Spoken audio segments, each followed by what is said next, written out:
you know, you're there and I'm here. But right. See, you're right in the thick of it, I'm where gonna you put it to you like this, and look at me real good. I was here before they were, and my dad is big business here too. Quiet is kept. So I'm a real live warrior princess. This is not my first dealing with something really big, and I don't play. I'm not fighting the entity or the conglomerate. I'm fighting the injustice of the whole situation. Okay.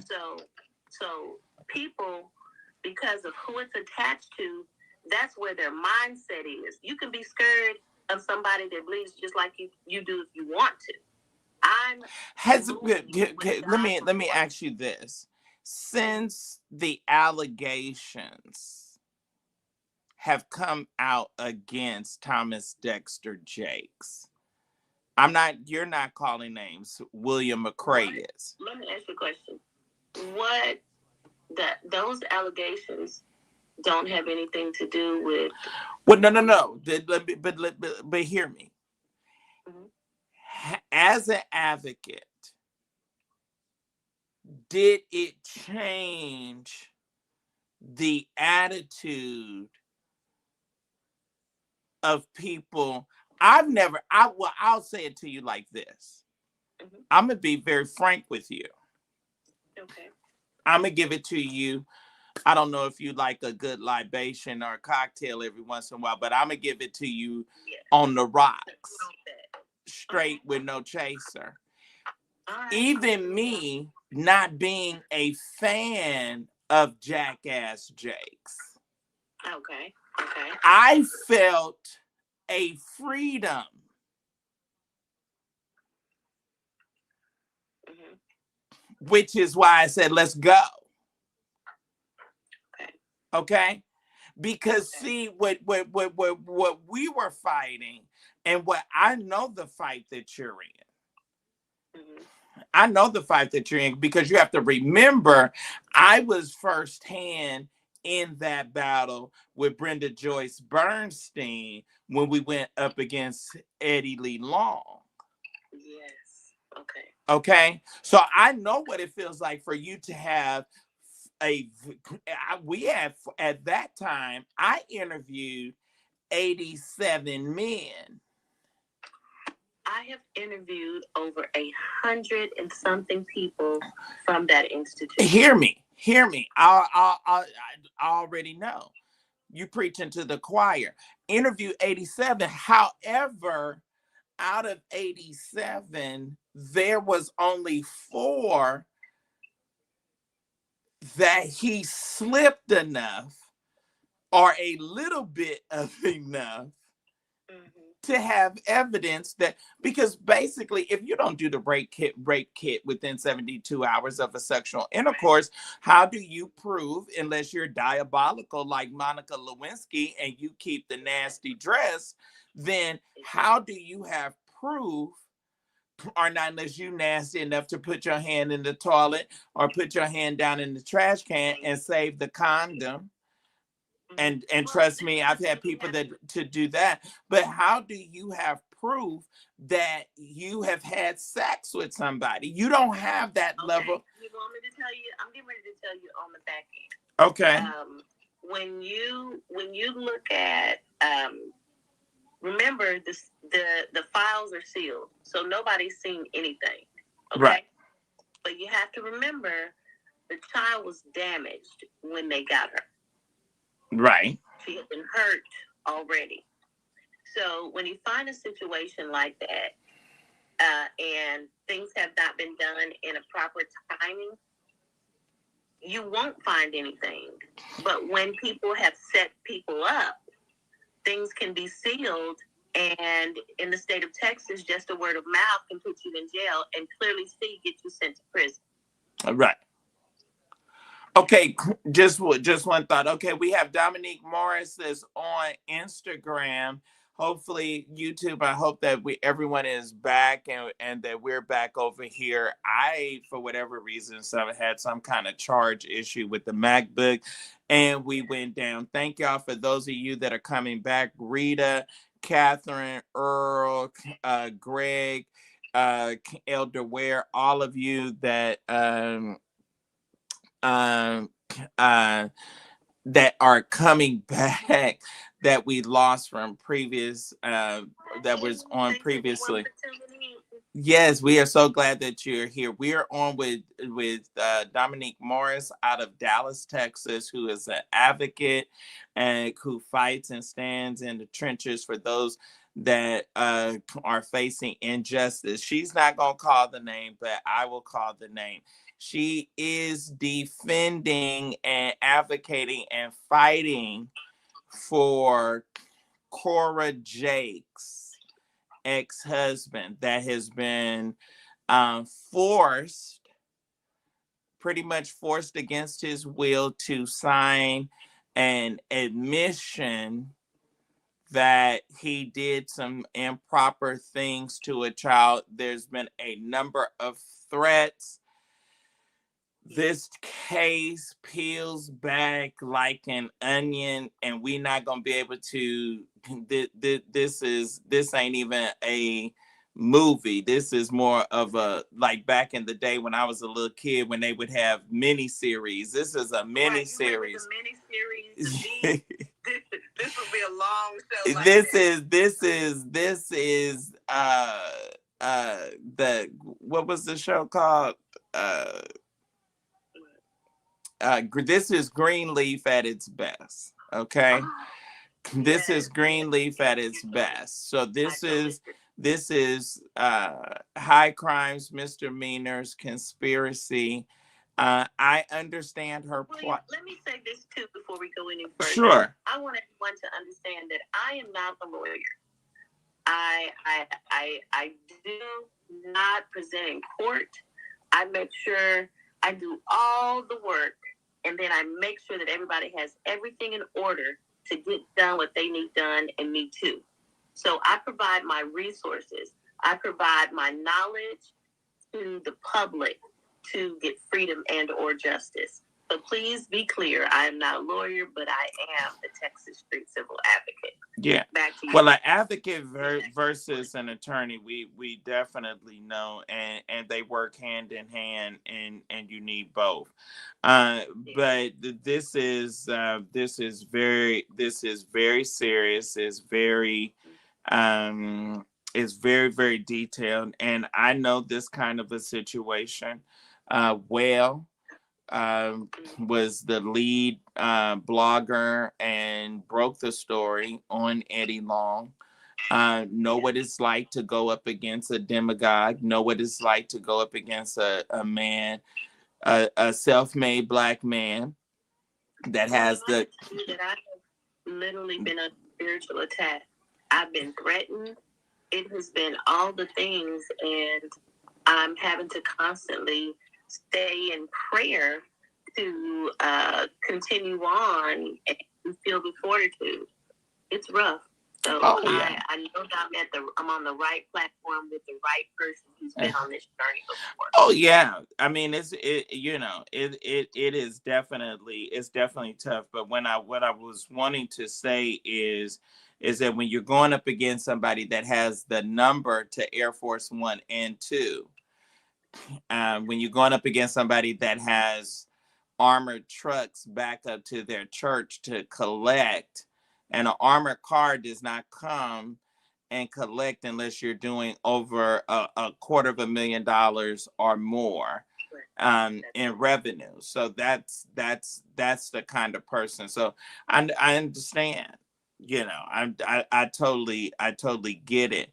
But my question to you was that now that there has been a falling of grace for Jakes, that it would seemingly to me, it would open up the opportunity for people that, because see, before before, you're talking about a man that could make a phone call or that could publicly say, you know, we're not fooling with Juanita Bynum no more. And then that's it. You see what I'm saying? Those big mega churches with those huge honorariums, they start falling, they start drying up. But now that you have twin brothers that come before and say, hey, I was touched. Now that you have now that you have people that are eyes are awakened and saying, okay, well, let's go back and see, why did he leave Charleston, West Virginia? What was you running from? What happened back there? What happened with the polyester wearing, Jerry curl, white robe wearing, with the run over shoes that was so run over you had to lay down and put them on? What happened to that preacher that was in Charleston, West Virginia, that had to leave, pack up and leave like a thief in the night? See, that's the question that no one is asking. Well, that's the story that nobody's telling and or nobody's talking about. But I've heard bits and pieces of the hideous story, and it's seemingly they have a reputation of being ran out of the city. It's time. It's time for them to be ran out of Dallas. I don't know. I don't know if they're gonna need to run. I don't know if they're gonna need to run it, or if they're going to see. God has a way. See, God has a way. See, you know, that he didn't remove the thorn, although he was capable. He could have removed the thorn from Paul's side, but he told him, he said, my grace is sufficient. So, you know, sometimes he allow us to, you know, have the opportunity to get ourselves together, and then when we don't, and see, the thing that I found with Bishop Long, and I equated to a Jakes, where you almost get to the point where you are believing your hype. I'm gonna let you know when I felt that there was something. On a God sense. Well, yeah, but you start believing your hype. But I knew that there was something very wrong. I knew that it was something very wrong with him when it was clear before.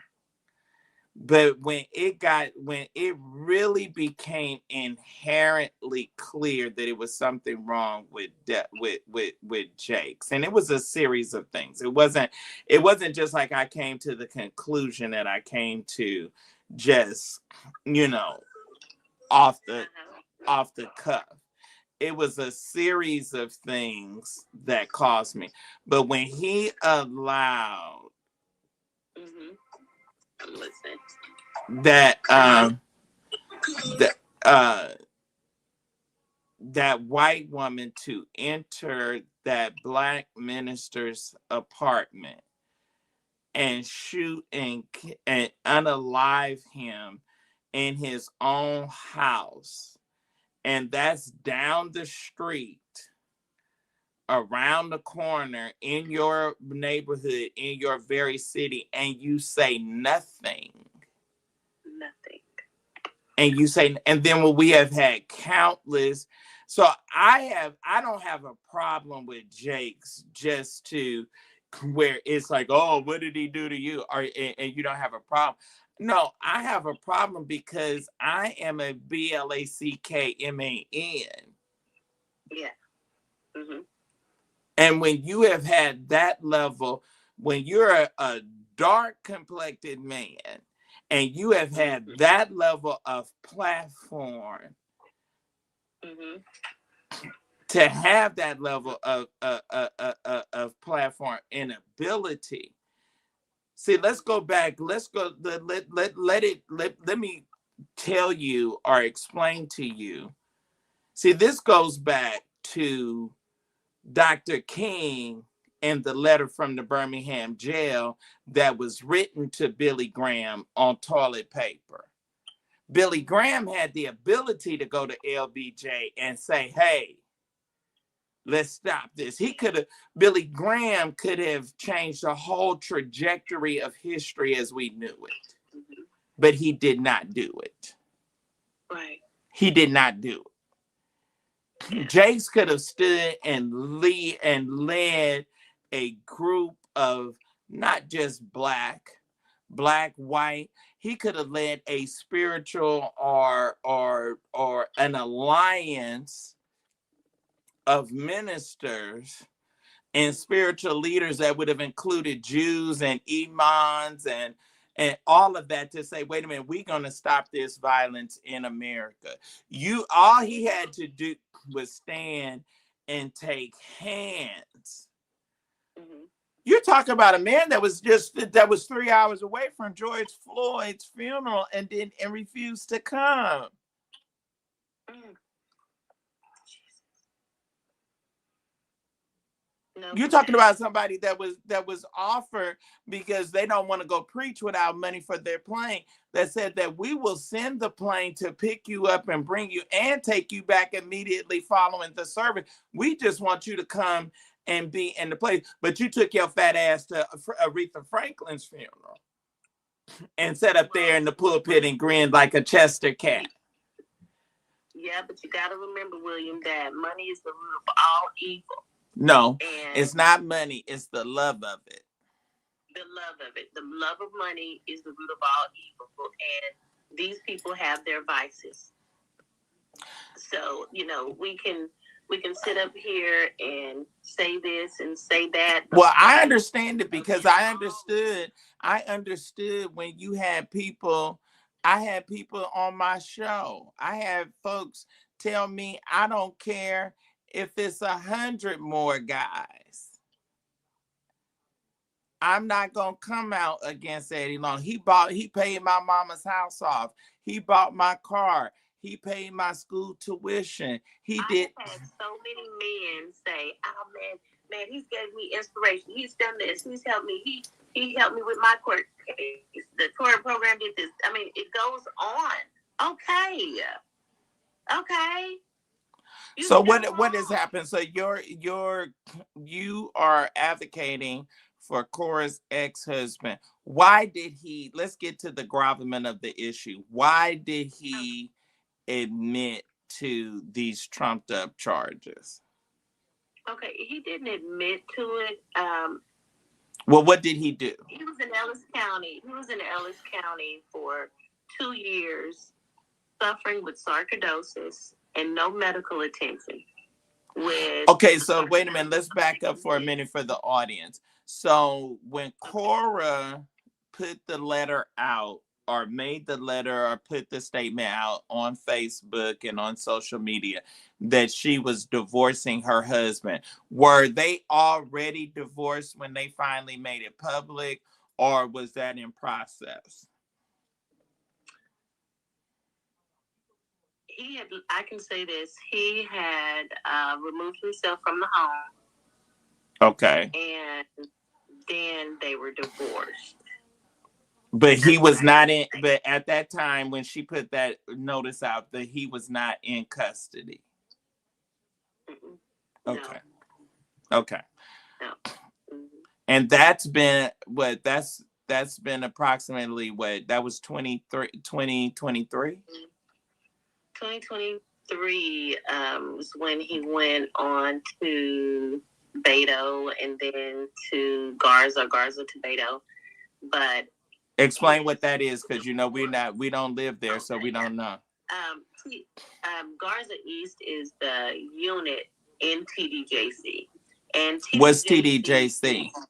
I'm going to explain to you. Okay. TDJC is the partner prison that is affiliated with the Potter's House and the tour program.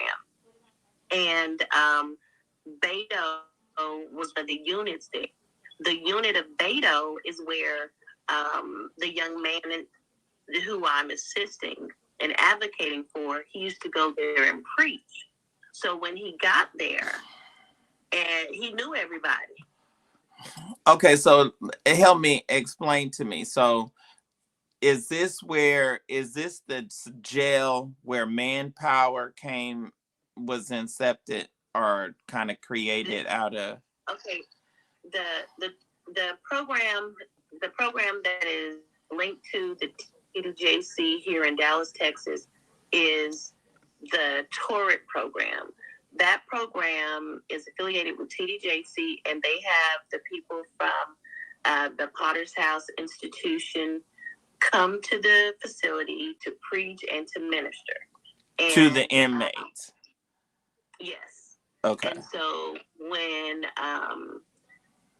he got there, he knew everybody. And I had to make so he calls. became he was eventually incarcerated at a prison where he ministered. So he wasn't just the youth pastor. No. Mm-mm. Okay. He was a youth pastor, and he did prison ministers. Okay. And see, what I want to explain to the public is when the plea was signed, it was signed under duress. When I went to Ellis County to see Mr., who I just don't want to say no names, he looked as if he was out of his mind. Lost a lot of weight, eyes dark, very sad, and he wasn't well. So for them to come in on a Saturday, the trial was supposed to start on that Thursday. For them to come in under coercion, manipulation, and sheer duress, they forced him to sign. The opposing counsel, a stand-in judge by the name of David W. Evans, came in on a Saturday with his court-appointed attorney, who refused to work effectively. Under coercion, manipulation, and duress, he pled. Mm. And man, I'm telling you, we need the help of the public. The public they know. I'm in the area, so I'm constantly talking to people. This could be your son. This could be your daughter. Where did things go wrong with him and Cora?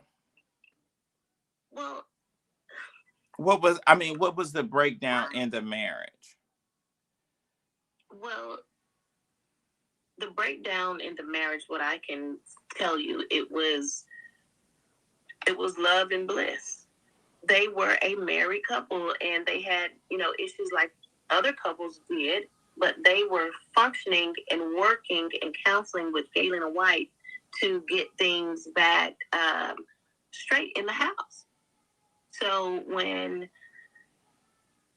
a friend found out, unbeknownst to the family, had a conversation, allegedly with the daughter, and was triggered and called into CPS on a case that was closed.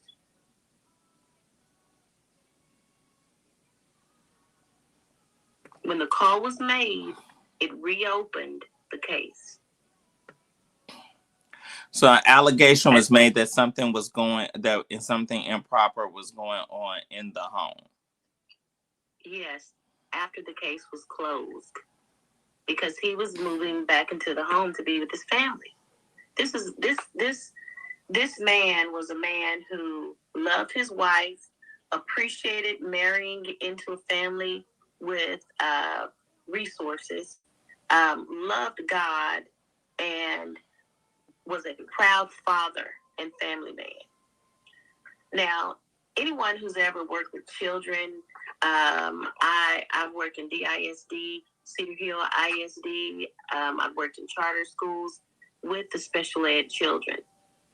And I'm not alluding that anyone is special ed, but what I'm saying is when you look at the picture is a result of deeply rooted, calcified, compounded trauma. When you find families that have generational, deeply rooted, calcified trauma, and they have gotten no healing, we deal with flowers blooming that are rotten. bad flowers, like the flowers with thorns on them. They look pretty, but it'll hurt you. The flowers that poison you. It's a bad bunch. The bushel just is not good. Okay, well, I'm just gonna call it out because I don't do around the mulberry bush. So basically, they started having problems because Cora is crazy and want to keep kids, or pretty much commandeer, kidnap kids that are not her children. And the easiest way, I was in a situation like this with a guy that had married into a wealthy bishop's family, and they were trying to get them separated. And a person that worked in law enforcement that was very, very committed to that particular bishop advised them to say, oh, if you say that she's being physically abused, they're going to come in, they're going to take the kids, and they're going to make them. And that was going to make it a kind of like an open and shut case to remove the father from the home.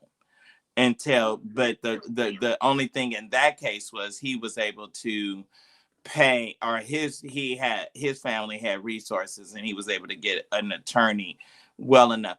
It seems to me, if that's not the scenario that happened, that's pretty close, that it played out, and then they have deciphered a way of, having the child say or make this horrible allegation, okay, let me say this. to separate him relatively easily. Okay. Now that's my deduction. And y'all in the chat, y'all can correct me if I'm wrong. And I'm saving you because I know you can't call it out like that. But I can. I can't, but I'm gonna say this that's gonna put another layer on. Okay. Two friends put the same thing on both husbands. You can go on social media, on Facebook. Well, you talking about the girl in Oklahoma? Okay. Yeah. Well, we've already know that is homosexuality and lesbianism in the family. The mama was a lesbian. The daddy has a gay allegation. So that's what I'm saying. So I can't. Right, but what I'm saying is that I just have to call an ace and a spade a spade. Hey, ladies room, thank y'all for coming in. Greg, thank y'all for y'all coming in. Rita, everyone that's coming in, please hit the like and share, all of that good stuff. We have an advocate for the ex-husband of Cora Jakes on that he's been incarcerated, what now, 3 years? It's 3 years, yeah. He's been incarcerated. And that's why we need to support the public. Yeah, he's been incarcerated for 3 years. He's been incarcerated for evidence on his case. But the unfortunate part is that they signed this plea, which is now, is it true that a threat was made against their mother? Whose mother? Now, I was threatened. I don't want to call her name, but I was threatened by a young lady because all of my work connects to the little boy that was. How many kids are in Cora's household that did not come out of her vagina? I think 3. Does she have any? Did she have any children that she bore into the world? No, not to my knowledge. Okay. Not to my knowledge. So all of her children are either like adopted or foster care kids from somebody else. Yes, they're adopted. Jason was manipulated through. Well, Michelle Loud was manipulated through his adoption with Judge Faith. Michelle said her and Judge Faith took her in Judge Faith's office, talked to her real hard, and convinced her to sign, but it wasn't even to sign her child over. It was to sign to take the baby out of town. So if you look back in the history of the different videos and the different posts that Cora was making, she was already making innuendos or insinuating that, like, that was her child. You could see the paper trail of it. And because I could not just directly control and help Michelle Loud, I chose to step away from dealing with her at all. Well, but Michelle made it difficult to help her. She did, because she wouldn't listen. Right. She would not listen. Yeah. Right. She's difficult to deal with. Now that's Cora's friend that they used to hang together. They were girls and smoke weed together. Well, that's Cora's friend before her friend now, because her friend now is her lesbian lover. So was Michelle her lover before? I had never thought about that. That's what it is. So her and Michelle was lipping and lapping. Listen, I'm going to say this. Right now, we're getting ready to go all the way in. Okay? Right. I like that. See, that's what you came over here for. That's what you came here for. That don't have nothing to do with me. So I'm going to tell that. I'm going to tell you this story, okay? I had a conversation with a podcaster, and the podcaster let me know that she was really close to her. And so whenever I start helping people with stuff, I take it on and I clean stuff up. So I'm looking at all the grit, all the grime, and I tell her what I assumed. Okay. When she shared my assumption, all hell broke loose. Now, this is the thing. You can listen, and I will listen, and I don't judge people. But when I find a young lady who is on social media slandering the very person to me, you need to, I hate to say it like this, you need to kiss ass just a little bit in order to get where you need to be so you can get what you want. Right. And she just continued to slander and talk about and desecrate these people. And then even when I tried to help her people got angry with me because I chose to reserve my position in attacking that conglomerate. That's not me. I attack injustice. Okay. Yeah. But when you're ignorant and you're lashing out, you're doing just that. You're lashing out. Yeah, but but that explains a lot, because then that's where this becomes more than just, my son's godmother or my girlfriend, his play auntie. He goes over to their house and he stays for an extended spend the night, what they call it, child date or whatever, those play date. I guess that's what people with kids call. You got to remember back in the day, I don't know if you've heard the stories, back in the day, Steve Harvey and Mr. Snakes used to have sleepovers here in Dallas. Something happened and it stopped. I don't know exactly what, but with so much stuff going on with the pastor, with your children, and the conglomerate that you're associated to, it seems like you would pause and look at this and govern yourselves better. Moreover, where are the board members? Where are the people that govern the entity of the church? You have no voice. You have no backbone. How could you put someone? No one is going to say that. No one is going to. No one. You can rule that out.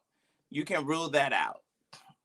You're living, your name is Alice and you're living in Wonderland. That's not going to happen. The only thing that is going to happen that will change that is when someone that it was within that body, when someone was it, that's not even going to happen with the guy that he filed suit against. That's not going to happen. What you're going to have is, and what you all don't have, you all do not have a mole that's on the inside that will be so down and so committed to the.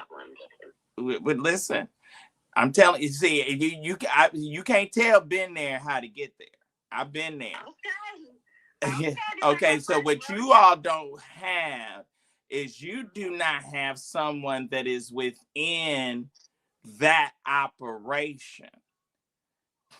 Eddie Lee Long died and didn't know who the person was that was within his operation, that was on payroll when he took his last breath, that was still on payroll, that was killing him from the inside, exposing him, because their conviction got to the place where I cannot stomach this anymore. I cannot come to an environment that's supposed to be one, spiritual, and then two, work. And we got boys coming up and down with access keys to the elevator. I had to ask my boss, Shannon, what is going on here?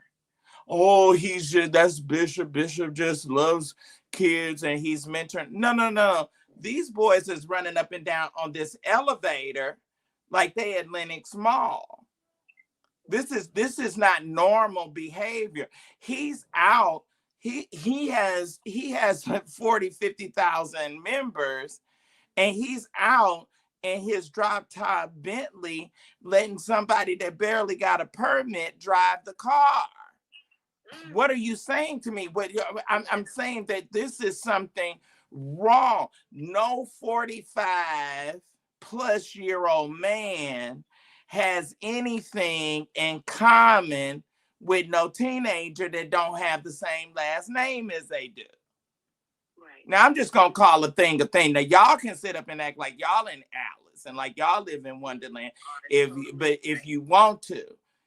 Your teenage child don't need to be running around with nobody that's old enough to be his daddy or granddaddy talking about they my friend, they my best friend, and y'all hanging out. What are you talking about? Yeah. What do you have in common? And it goes back to parents being parents. Like, well, no. Let's free that up. Okay, because let's free that up, because what any predator, any child predator, they are able, there's already a broken home. There's a broken situation. Most times, in most settings, a child is not abused in a mother-father situation. Oh, you're totally right. Most times, what happens is there has to be a gateway. Okay? Mama on crack. Kids, grandma and granddaddy, or grandma by herself had to come out of retirement. And now when she thought that she was going to be able to rest and chill for her glory days until she go on to heaven, now she has had to come out and raise her grandchildren. Okay, that's a broken situation. Grandma single, doing the best she can, got forced to make ends meet, forced to do this or do that. So what happens is you feel safe and secure. See, I was talking to guys and to parents and to grandparents that felt safe with their young man being in the hands of a Bishop Long, not knowing that they were handing him over to somebody that was going to introduce them to something far worse than the world. and then you get kids, you win them over with things. So like I told when I was dealing with one person, I think it's the same podcaster that you're talking about. When I told him, I said, I told Michelle, your son is never going to want to come back to your house. Okay, right. You're poor. Let's go on and let's just call it out. Okay, let me just go on and help you. You are William, be clear. Let's be clear. Okay. You are poor. Okay. All of your kids have a different last name. He's not coming back over here. He has got used to being in a mansion with his own room. William, listen. All of those. William, don't upplay it too much. It's just a regular house. It's real accessible. It's a regular house. But it's a regular house for them. But what you have access to, what you have access to when you go over Grandpa's house, is very, very different. You're right. And the level of wardrobe and the level of is mitigated and protected. But the level of wardrobe, because y'all have to remember the breakdown that y'all came into the church. Y'all brought this prosperity gospel in the church that made it that equated your relationship with God to money and material possession. It actually made. I'm not talking about you, Dominique. I'm not talking about you. Take you out of the equation. I'm talking about in general of how I'm telling an audience that is sitting and listening to you that is saying, this doesn't make sense. I'm trying to make it make sense for them so that they can understand. This is how the breakdown happens. No one just has an opportunity to groom a little boy or a little girl. There is a breakdown. Those parents didn't see that? You think that those parents did not see that? When those kids came back from around that pastor, whoever, they did not tell the difference in their child? I'm gonna tell you, you know how I know? You know how I know? You know how I know that they didn't? Because first of all, you have to look at the reason why their child was even in that pastor or preacher's program. And that's the part that you have the hard time wrapping. What you have to understand, Dominique. No, but you're not a dope addict. You're not a hoe. You're not a person that's an alcoholic. You're not running around in the middle of the night chasing men and chasing money and an opportunity.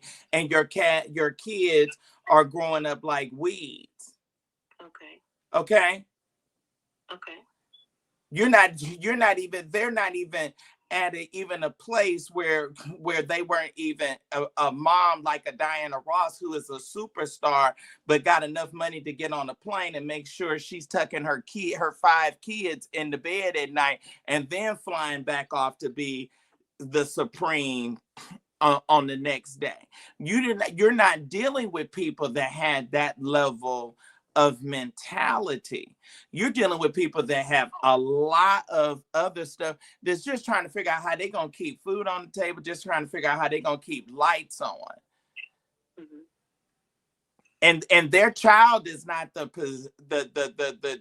worthy possession that you love and you're shaping and you're molding and you're making your daughter be the best woman she can possibly be, and you want her to have the best education that she can possibly have and all that.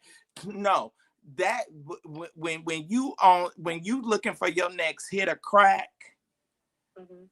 that child becomes secondary and becomes a burden that I want to alleviate myself of and pass off on somebody else. And that's how the breakdown happens. And then and then there's instances where children are violated and molested that are in two-parent households. But most times, if it happens, if a child is in a two-parent household, is one of those parents are extremely distracted, probably very much in a corporate setting, chasing their dream, making sure that they got that big house and that 4-car garage, and that they're big time in their career. I can even look at my own personal family. It's a lot of times where where the bishop was looking at ministry and growing and doing all of that, where it could have been some time where it could have been more time for us and invested in us. Those are the breakdowns, you all. Those are the breakdowns of where these kind of things, because most of us don't understand or can't conceptualize. How does this happen? How I'm telling you, these are the environments that it happens in. Okay, I get what you're saying. I 100% get it. But it's like this with me. This is how I see it. In my life, I'm going to give my own testimony, okay? In my family, I grew up 5 aunts married into a family of 4 brothers and an uncle, okay? In my family, I've had 2. Your sound went out. Two generations of molestation. Okay? Just listen. And when I became a mommy, I said, you know what? I said, I'm going to break this mold. I'm going to stop this. I'm going to keep my eye on my prize. I'm going to move with fortitude. But first off, I'm going to make sure that I've given them the proper foundation. Now, I may not have been on crack. My journey was something else. I may not have been a whore. My journey was something else. But William, every parent has a choice. My aunt on my dad's side, she allowed her daughters to be molested for 12 years, married to an NFL player. She saw it. But she was so sick. She was so sick and caught up in the ways of the world that she wasn't even strong enough to help her children. She wanted to keep up image and wealth and possession. Exactly. So my at whatever cost or whatever level of sacrifice. But William, where is the parent that does not sacrifice themselves like that? We can't. Sacrifice their children. I think that there's far and wide and few in between. And I will say this. It happens in both races. You have a father that gave up his son, not to say that his son wasn't guilty or didn't do the wrong thing by unaliving Charlie Kirk, but I don't care. Your father was looking at that $100,000. Yeah. It was a bounty. They knew what they were doing. They put a bounty and they raised it and raised it and raised it. And they put a bounty on his head. And 9 times out of 10, he was worth more being captured. That boy wasn't going to bring home $100,000 for his father in his lifetime. Let's just go on and call an ace a ace and a spade a spade. Oh, William, keep hope alive. George Floyd wasn't going to bring home that amount of millions of dollars for his children. Let's just go on and call it a thing. It don't sound nice, but it's the truth. And so that's how we get into this situation. And I'm just telling you, it's an uphill battle. I would have thought by now, I'm just being very frank with you, I would have thought that people, now that there's an eyebrow raise. Because the eyebrows are raising. Exactly. Now that there's an eyebrow that is raised, now it takes some of that tension off. Now that your name doesn't have the weight or the credibility behind it that it once did, it takes some of that weight off for some people to say, you know what, let me take a second look. Let me go back and take a second look. And I'm so happy. I just want to, can I pause for a minute and say thank you to all the people in Dallas, Texas, this week alone, who have reached out to me, who are double checking, who are asking questions, the old saints, the older pastors who are part of the church, and y'all talking to me. Thank you. Thank you. Thank you. To the old granny, the old lady who's been a pastor for 20-some years, thank you. I enjoyed talking to you the other day when I got my groceries. So where are things now with him? Because I think you sent me a picture or something where they're like all distorted or something. Did they get beat up or something? Something very physically is going on with them in there, right? With who? No, with Richard Brandon Coleman. Listen. Yeah.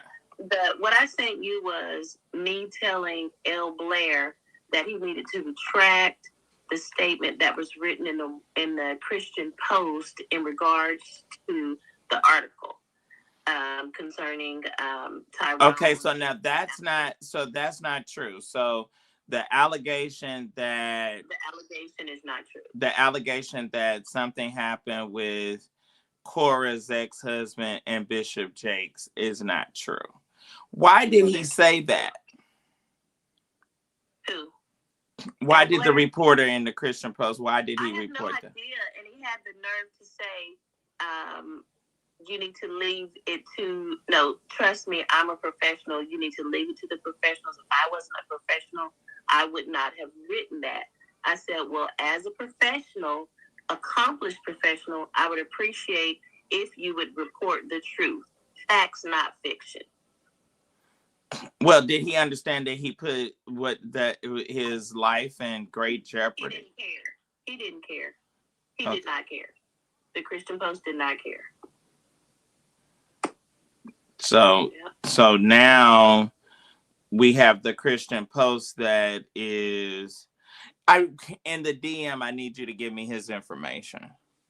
Okay. I need to hit him up and ask him about that. All right, so you all, we have one of the advocates that is for Richard Brandon Coleman, who is the ex-husband to Cora Jakes, who is alleging, we're just giving a platform to his advocate to share his story and plead his case. That is alleging that he signed a confession under distress, and that it is not necessarily true. Okay, we got I got 183 people in here. How we doing, Fatima, on likes? How many of us are liking and subscribing as you come in? Need everyone that is liking and subscribing as you come in. I want to drop the link. Do I have anyone that has any questions that they may want to ask of Dominique? Hello, everyone. I'm Dominique Morris, the Texas street civil advocate here in Dallas, Texas, fighting for justice. Yes, the advocate, Dominique Morris, the street advocate. If you have any questions, you may say, you know what, I want to know a little bit more about this case, or why is this happening, or why did this happen, or why did this play out like that? Or like that, you can. I'm dropped the link in the chat. You are more than welcome to come up and ask. So how are we doing on likes, Fatima? Can you let me know? We'll make sure that you can D Morris on Instagram is the way that you can connect with her if you want to connect. If you anything that anybody wants to ask any questions and you may not want to ask on the line, or that you may want to do privately, or behind the scenes. And then you also can go over to the GoFundMe. The Judson family has created a GoFundMe to support the legal resources for Mr. Coleman. There will be an attorney on board soon, and we are asking the support of the public. The paper trail to his injustice is mind-blowing, and if this was your son, you would want an advocate. If this was your son, you would want someone who would not stop fighting for justice. I'm that person. All right. Excuse me. Okay, we got 187 people and we got 54 likes. All right, we need to do better on the likes. If everyone can, excuse me, D, if everyone can, Dominique, if everyone can stop what you're doing and click the like button. What the heck are you here for if you can't click the like button? We bring a lot of information. We bring a lot of information to you, stories that you're not going to hear other places, people that you're not going to hear. You haven't gotten a chance. ABC, NBC, CBS, CNN, MSNBC, none of those outlets are sitting down with Dominique Morris. Why? Because of who she's advocating for and who and what she's going up against. You don't see all of those places have the story. All of those places. Oh, I'm sure that they do. You don't see Shade Room. You don't see Shade Room saying anything about me. They came on the scene after me. They totally ignore me because Shade Room is owned by Jakes. Shade Room is operated right there. About 2 months into the case. She's not gonna say nothing for you. Wow. That's a waste of time. Yeah. They run that operation right there from his church. Just search it out if you don't believe me. No, William. All of the stuff is a matter of public record. Just go down to the county. That's all you got to do. Okay. Look up the address. Look up at the address where they operate out of. I'm not going to Dallas. Pull up the ad. All you got to do is go to the county office, pull up the address, and go to the tax collector's office, and you can find out who owned the property. Yeah. You can find out who is the leasing agent. You don't have to believe me. Street committee, do your fact checking, do your due diligence, and do your homework. Right.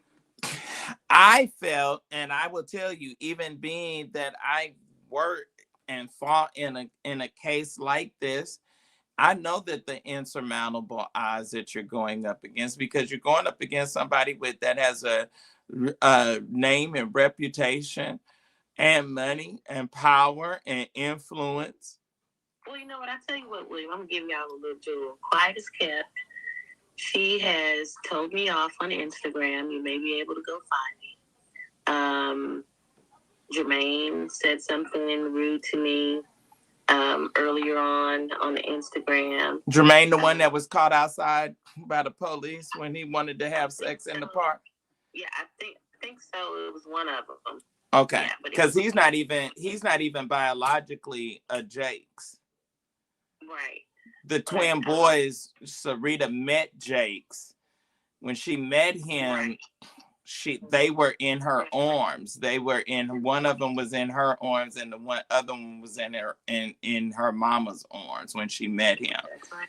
So she already had the two twins. The other children came. I guess, what is it? Two other girls? Those are products of his. I believe so. The two girls. But my thing is, it hurts me here in Dallas that weekend after weekend we're seeing these people continue to make money off of hypocrisy and functioning in such a bottom shelf manner. They know what's going on, and not one of those family members have even reached out to the other family to even help or even try to talk or pray concerning this injustice. That's the sad part about it. People come Why do you to think that they would do that, Dominique? Well, because when people are families, families come together to discuss things. This is one of the close-knitted family. They discuss things. They have each other's backs. You can't tell me that you all haven't discussed this. Why wouldn't you talk to this young man's parents when you know that the child has a history of this? Why wouldn't you reach out?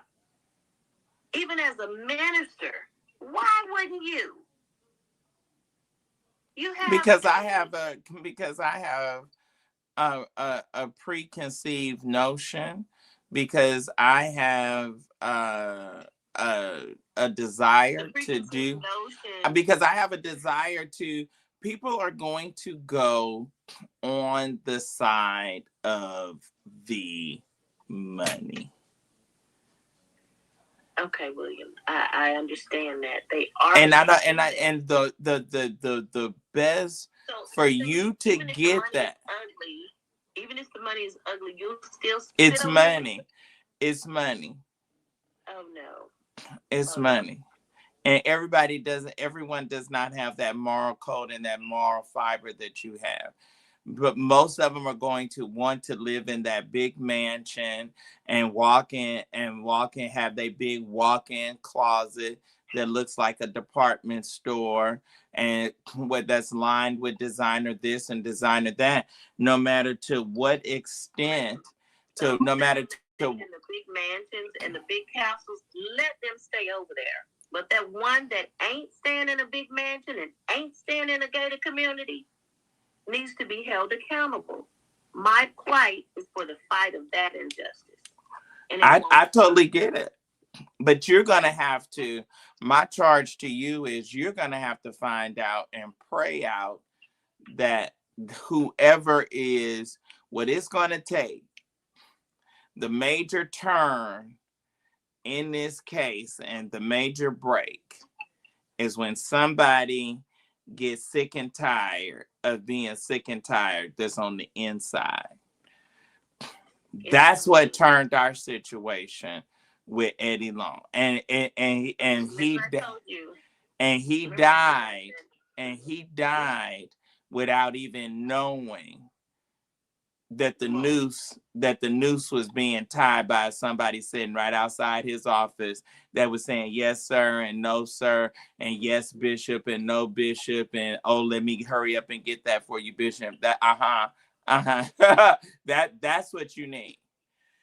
That's what you need. That's what you need. That's how we got in and got the iPad. That's how we got in and got the iPad. Come now. The coast is clear. Listen, William, all I can tell you is that it's coming. But y'all have to be careful, because then you have people that disappear because Daryl Patrick is no longer with us. Well, see, let me explain something to you, William.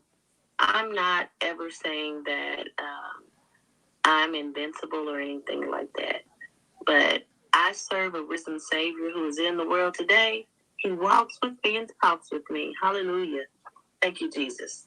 A long life's narrow way. So I'm cut different. And I'm never scared. I'm literally cut different. And I'm ready for what is to come.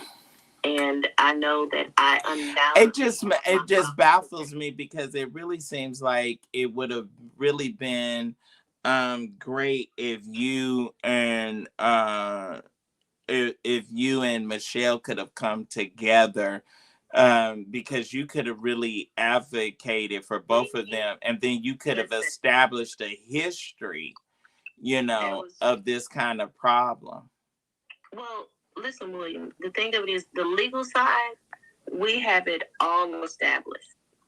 What we're doing, we're just dialoguing. His business, Mr. Richard Brandon Coleman's business is taken care of. Please know that. And I want the public to know it, and that's why I'm asking for the support. His business taken care of. I do exactly what I'm going to do. I get done what people cannot do for themselves, and I turn them over to my attorneys and legal resources. So I love it. I love it. This is taken care of. I wanted to help Michelle Loud, but her wayward attitude and not listening, because I even tried to tell her to curtail her image so that she would look more appealing and humble towards the public. And no. I told her straight up the first time, like, I'm talking to you is how I talk to her. Oh, girl, please. When the moment that you go live, every time you go live and you click and you fire up a joint, that's it. That's it. Oh no. Yeah. No child should be in that kind of home. They should be an image and photo op is going to say be in the home with the preacher's daughter that's good and wholesome and not over here with his ghetto weed smoking mama. Yeah. You saw all that, so. Oh, yeah, we saw it. The whole world saw it. You can't, I don't know, you can't make peach cobbler out of apples. I'm just saying that, like, it was nothing I could do then. She went and had some other guy who was posing as a lawyer. He was on the Tamara Man show or something like that. His name was Jackson or something. I can't quite remember.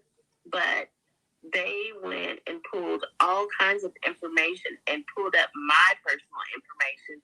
And I was like, I don't care who. I'm this type of person. You can pull up whatever you want to about me. You won't find nothing. And whatever you do find, God see me. Who the F are you? I'm tired of people trying to damn people when they're helping others. I'm known in my city for helping people. Right. I don't ask for anything. I have my business set up on donational purposes, but I help because if we're truly God's children, we have to be like him. That's it. Why? There's a song that I want you to go and listen to. Get off here. It's called "A Dollar" by this guy named Roz, Roze, and he wrote the song for the people over there in Kuwait and all that. But it's talking about how can a dollar be the price of someone's freedom. This young man was set up, drained of almost 33-some thousand by an attorney. Once he got to Ellis County, he did not have a dime. Hold on a second. He did not have a dime. At that point, here I come trying to help. Michelle Loud could have had her son back. Michelle Loud could have turned over information and helped more, as far as I'm concerned. If you were not so consumed with your child after 10 years, you could have teamed up with someone who could help you get done what you could not seem to do yourself. Yeah. But because you're too busy clout chasing and getting social media notoriety, running up a check that sifted through your hands like water through a sifter, and you still don't have your son. All I'm saying to people is pay attention. Help who needs help. Donate to people who are really fighting for truth and justice. Professor Blackmore has 30-something shows of Richard Brandon Coleman. Do you think she's donated a dime? But she done reached out to him twice while he's fighting for his life, letting him know, I can help you, but I'm not if you won't allow me to display what we're talking about on my show. Well, he told her, see Dominique Morris. Nobody wants to talk to me. Cocktails with Catrice. I don't trust her. Michelle Loud called me a bitch. They took the video down. To them niggas, sticks and stones may break my bones, but bottom shelf non-rising words will never ever hurt me. I am doing the job for God. My charge is from him, not from me. That's it. Well, you got you have a resource here. We definitely would like to, have you back and keep an ongoing uh, um, interaction with you to know what's going on, how it's transpiring, and where things are. And, we're certainly, wish him well. I can't imagine, I would just being, and I hate saying, Maybe but next time when I come on, I can get a message sent out to the public. Right. So in advance, we'll definitely do that. We'll figure out a day or a time to, and maybe something in person. Maybe it'd be hot for me to come to Texas. I'm down for it. Yeah, So down I know for it. that they've been saying that I need to do some meet and greets and stuff like that. We'll probably have to have some security with both of us together. But listen, and so I want to go and visit all the places. yeah, and show us and do Obnoxious Media investigates. I love it. Yeah, an investigative reporter, investigator. How what y'all think about that? You are over on YouTube. What y'all think if we went down and want to see? I have a show to do in the morning out in South Dallas. Like that's what I'm gonna give you. I'm gonna have Goddess Fatima. She's my executive assistant. She's gonna get your DM you, and I'm gonna make sure she has your information, and we'll figure it out. If it's not this year, maybe toward the first quarter of next year, or what have you. And by then, Mr. Coleman will be home. Well, we will maybe before then. So you'll advise us on what it looks like and what's happening. I keep you posted, William. Thank you all so much for having me on. You have a safe night. Absolutely to you, and thank you for coming on. And wow, I tell you, and more power to you, and great with the work that you're doing, and advocating for folks. I need to talk to you about a couple of if you got a couple of strong arm attorneys that's not gonna charge a arm and a leg to go up against a couple of people. Listen, William. I got a couple of things up my sleeve. Oh, William, I love stuff up the sleeve. Call me. And it ain't hair. And it ain't hair underneath my armpit. Quit it. Call me. I will. Okay, be safe. All right. Love you. Appreciate you. All right, y'all. This has been Friday Night Live with Sir William. You you are watching. Y'all, thank y'all for tuning in. My apologies. I didn't realize that the MacBook had not charged all day. And so we come to you over on stream from my MacBook. So thank y'all. I got to get these likes up. We have almost 200 of you all in here with us on a Friday night, and I'm appreciative. But we need your love and we need your support. I need it not only financially, but we also need it. By way of what you can do for free, and that is just to simply click the like button. We want to be. This is the kind of stuff that moves me. This is what Dominique Morris is sitting on here is the reason that I felt the tug in my spirit when my dean called me and said to come back and finish law school. This is the reason. It is stuff like this. It is cases like this that we heard of here on tonight that is the reason that compelled me to want to fight, to want to be an advocate, to want to have a platform, to give voice to victims, to give voice to, we like the tea and, ooh, and child, had you heard, and, ooh, girl, this happened. We like all of that too, but then we also like, even greater than that, the people that are really out there that are hurting, the people that are really dealing with some tremendous things, some tremendous things that are fighting, and some that are keeping up the fight even when they feel like giving up, even when you feel like giving up, even when it feels like the task is ill surmountable, and you can't stop. And just to really continue to be in the press.